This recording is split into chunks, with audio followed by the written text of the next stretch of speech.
अस्सलाम वालेकुम नाज़रीन। मैंने अपने पिछले वीलॉग में ये आपको बताया था कि इमरान खान और एस्टेब्लिशमेंट की बैक डोर जो डिप्लोमेसी चल रही थी उसके तहत डील हो गई है।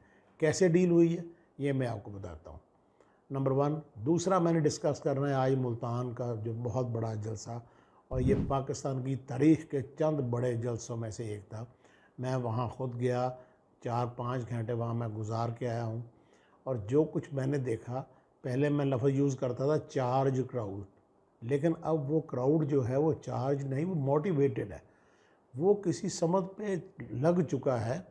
और दूसरी जो अहम बात और जो ये खुश आइंद बात है वो ये है कि पाकिस्तान की इस्टेब्लिशमेंट, जिसे दुनिया की ज़हीन तरीन इस्टेब्लिशमेंट माना जाता है और दुनिया के बहुत से ममालिक की आंखों में ये खटकती भी है, वो कभी भी पब्लिक के ख़िलाफ़ नहीं चलती, पब्लिक के साथ चलती है। और उसने पब्लिक के जो पब्लिक पल्स थी उसको उन्होंने ओन भी कर लिया है और उसको उन्होंने वेटेज भी दी है।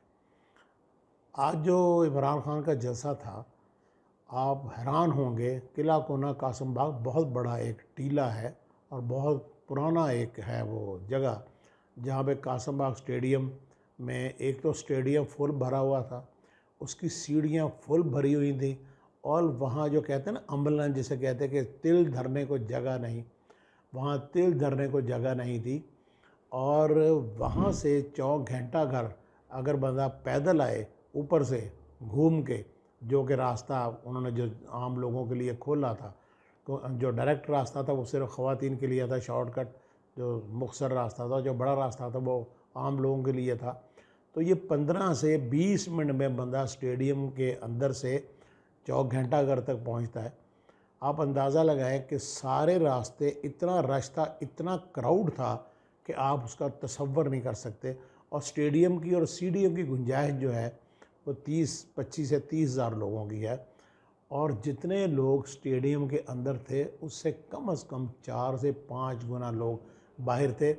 और घंटाघर से 9 नंबर चुंगी तक, जो मुल्तान को जानते हैं, जिन्होंने मुल्तान शहर देखा हुआ है, घंटाघर से 9 नंबर चुंगी तक बिल्कुल ब्लॉक था। और दुनिया इतनी थी, ख़वातीन इतनी थी, फैमिलीज़, मियाँ बीवी बच्चे लोग आए हुए थे। उसके बाद चौक दौलत गेट मुकम्मल ब्लॉक था और रश था। चारों अतराफ़ में हज़रत शाह रुकनुद्दीन राना के मज़ार की तरफ और हज़रत बहाउद्दीन ज़िक्रिया के मज़ार की तरफ भी रश था। और इतना क्राउड और इतनी दुनिया मुल्तान में निकली है। अच्छा, एक अजीब मंज़र था। मुझे कोई बहुत बड़ी बड़ी बसें कहीं नज़र नहीं आई, वरना वाटर वर्क्स रोड और इर्द गिर्द का जो इलाका बसों से भरा हुआ था होता था। आज कोई बसें, लोग खुद आए हैं। कोई आते हुए पानी का कूलर लेके आ गया, किसी ने रक्शे के ऊपर साउंड सिस्टम लगाए हुए हैं। और आप हैरान हो गए, हर कोई कह लें कि 100-150 या 200 फुट के फासले पे लोगों ने अपने तौर पे साउंड सिस्टम का इंतज़ाम किया हुआ था। किसी दुकानदार ने अपनी दुकान के बाहर स्क्रीन रखी हुई थी जिस पे इमरान खान का ख़िताब जो है वो चल रहा था। तो वो पूरा तकरीबन 2 किलोमीटर के रेडियस का जो इलाका है वो सारे का सारा ही जलसागाह बना हुआ था। अच्छा, जो मैंने आज मैं अब लोगों में फिरता रहा, मैं बहुत थोड़ी देर जो स्टेडियम के अंदर रहा, फिर मैंने कहा मैं पल्स देखूं, पब्लिक पल्स क्या है और लोगों का क्या है। तो और ख़वातीन इतनी तादाद में थी। यहाँ मुल्तान का इलाका है डबल फाटक, वहाँ से कुछ ख़वातीन की एक टोली, और जिनके साथ बिल्कुल वो छोटे छोटे बच्चे, और वो जो बच्चा गाड़ी उनके पास और उसमें बच्चे बैठाए हुए। तो मैंने कहा इतने छोटे बच्चे आप लेके क्यों आ गई हैं, उन्हें रास्ता नहीं मिल रहा था।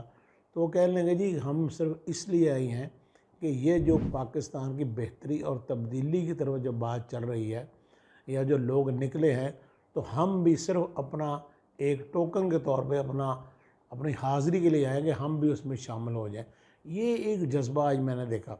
फिर एक जगह से मैं गुज़र रहा था, कोई लड़के वहाँ जमा थे, तो मैं वहाँ से गुज़रना चाहा तो वो लड़का काफ़ी रश था। तो मैंने कहा यार रास्ता दो। तो मुझे एक लड़का कहने लगा पहले कहें। मैं कहा क्या? कि मरियम के पापा चोर।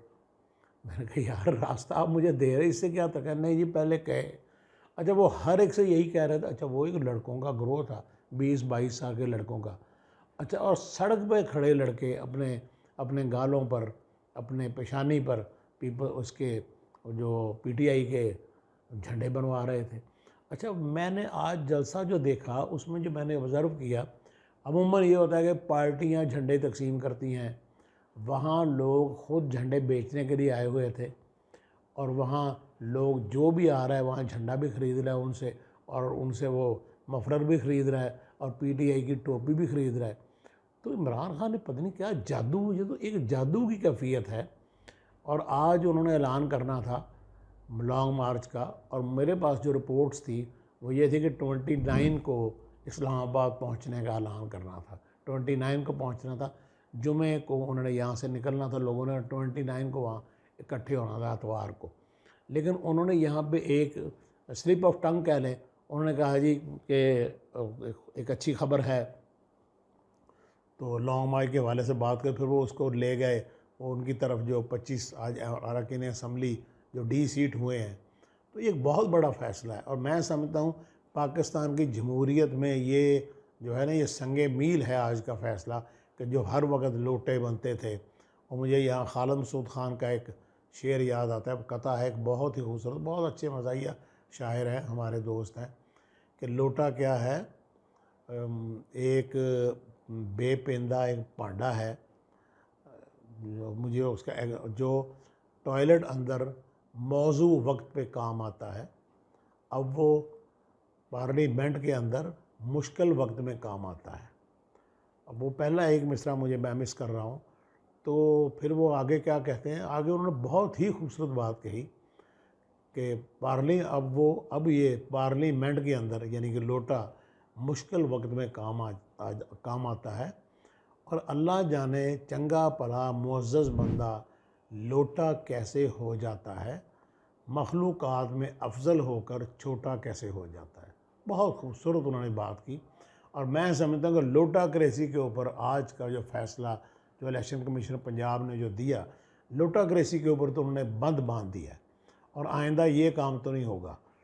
मैं बात कर रहा था कि डील की, कोई ना कोई ऐसी इमरान खान को आज को मैसेज उनको मिल गया है, और बात जो मैंने पिछले वीलॉग में कही कि बात इलेक्शन की तरफ जा रही है, तो आज परवेज़ लाई साहब ने भी यही इशारा दिया कि सूबाई जो 3 तो, और जरदारी साहब भी सिंध में इलेक्शन फ़िलहाल नहीं चाहते, और पंजाब में तो परवेज़ लाई की हुकूमत बन रही है, जो सूरत हाल बनी हुई है। अब केबी के पहले उनके पास है, तो जिनके पास 3 सूबे हों वो क्यों चाहेंगे। और जरदारी साहब का जो 2 दिन पहले इशजाल हुसैन से जो मीटिंग है, वो मीटिंग इसी सिलसिले की एक कड़ी है। आजकल सोशल मीडिया पे उनका एक चल रहा है क्लिप, जो कि मैं इनको किस तरीके से इनको थका कर मारूंगा, मुस्लिम लीग नून के हवाले से उन्होंने जो कुछ जुमले कुछ कहे, तो भी आपके सामने है। तो हालात ये बने हुए हैं कि इमरान खान ने सिर्फ 1 महीने में 30 दिनों की कैंपेन में उन्होंने सब कुछ हला कर रख दिया, हर चीज़ को उल्टा कर रख दिया। और आज जो मैंने लोगों में जोश व खरोश देखा, हर बंदा एक ग्रुप बना के नारे लगा रहा है, हर बंदा एक ग्रुप बना के वीडियो बना रहा है, हर बंदा वीडियो बना के सेंड कर रहा है। तो वो यक वक्त जो लाखों का क्राउड, मेरे हिसाब से 1.5 लाख से ज़्यादा, जो मैंने अंदाज़ा लगाया 1.5 लाख से ज़्यादा लोग होंगे इस जलसे में। अच्छा, अब वो सपोर्टर भी थे, वो वोटर भी थे, वो वर्कर भी थे, और वो तो ऐसे लगे जैसे ओन पूरी पीटीआई के एक एक फैसले को वो ओन कर रहे हैं। अच्छा, वो पीटीआई नहीं, वो इंडिविजुअल नहीं है, वो एक ग्रुप और एक इज्तिमा की सूरत में सारे एक कलेक्टिव जिसको कहते हैं थिंकिंग, वो आज मैंने उनमें देखी। सब हर बंदा वो ज़ात की तो बात ही नहीं कर रहा। तो ये मैं समझता हूँ कि कुछ जादू ही हुआ है कि लोगों का जहन अल्लाह ताला जब चाहता है तो जहन बदल देता है। और ये तो कुरान मजीद की वाज़ह आयत है, और तो इज़्ज़त मन तशा व तुज़िल्लु मन तशा बियदिकल खैर इन्नका अला कुल्लि शैइन क़दीर। तो इज़्ज़त ज़िल्लत अल्लाह के हाथ में है। तो अब वहाँ जो बच्चे रोक के खड़े हुए कहते हैं पहले कहें जी मरियम के पापा चोर। अच्छा, गाड़ियों के अंदर लोगों ने मोबाइल लगाए हुए हैं और गाड़ियों के अंदर तकरीरें चल रही हैं, जो लोग नहीं पहुंच सके, ख़वातीन गाड़ियां चला के बच्चों को लेके आ गई, आगे पहुंच ही नहीं सकी, उन्होंने वहीं पे तकरीर लगाई हुई है और अपनी एक हाज़िरी वहाँ बनी हुई है। कोई बंदा कोई चीज़ वहाँ लेके बैठा है। एक बंदा मैंने देखा, वो छोटे छोटे बच्चे जो ख़वातीन के साथ आए हुए थे, उसने चिप्स के बहुत से पैकेट पकड़े हुए थे और उन बच्चों में चिप्स बांट रहा था। तो ये एक अजीब ही मैंने आज जो है ना लोगों में एक मोटिवेशन देखी। तो मेरे हिसाब से तो जो टारगेट उन्होंने इमरान खान ने जो तय अपने जहन में किया था, आज वो उन्होंने काफ़ी हद तक अचीव कर लिया है और बात इलेक्शन की तरफ जा रही है। आपको याद होगा कि सुप्रीम कोर्ट में हमारे इलेक्शन कमीशन ऑफ पाकिस्तान ने बयान दिया था कि हमारे पास फ़िलहाल हम 6 माह तक इलेक्शन, कम से कम 6 माह तक इलेक्शन नहीं करवा सकते और माजरत है, हमने लिस्टें बनानी हैं और अगर हमने वो मरदमशुमारी को सामने रखना है तो फिर और भी ज़्यादा देर लग सकती है।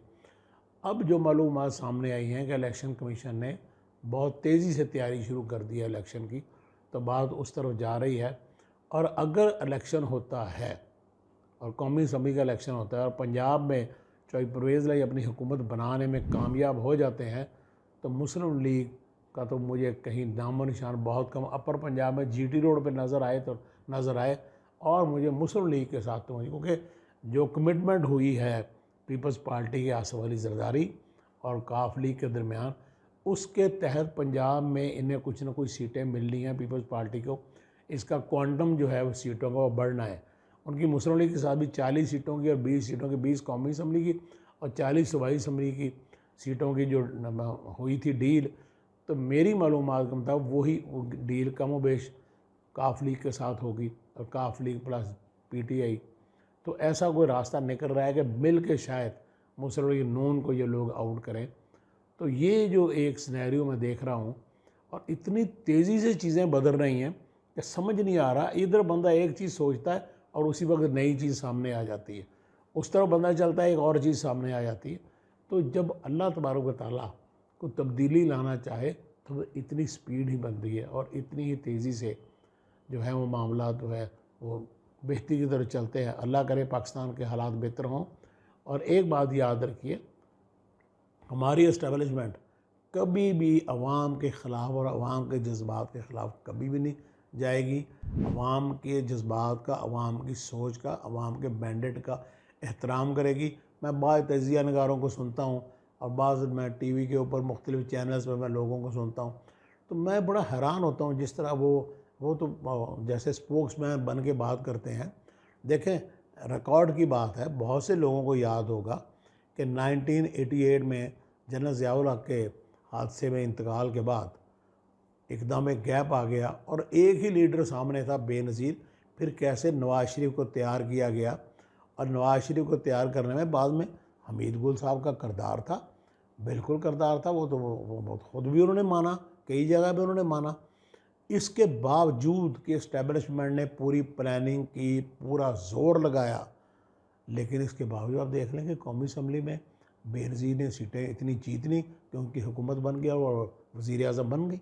उस वक़्त तो पंजाब में ये हुआ था कि सूबाई इलेक्शन और कौमी के इलेक्शन 2 दिन के फ़र्क से हुए थे। फिर बाद में 2 दिन में कंपेन की गई, जाग पंजाबी जाग का नारा लगा और बहुत सी चीज़ें सामने आईं। तो उन चीज़ों के सामने आने के बाद फिर पंजाब में रिज़ल्ट जो है तब्दील हुआ। अदरवाइज़ तो बेनज़ीर तो कहीं स्वीप कर गई थी। तो इस्टेब्लिशमेंट इतना नहीं रोल प्ले कर सकती।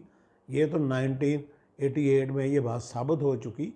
अपना वो दिन को रात नहीं कह सकती, लिहाजा वो एहतराम कर रही है पब्लिक की राय का और पब्लिक ने तो अभी से अपना वोट भी दे दिया और अपना फ़ैसला भी दे दिया।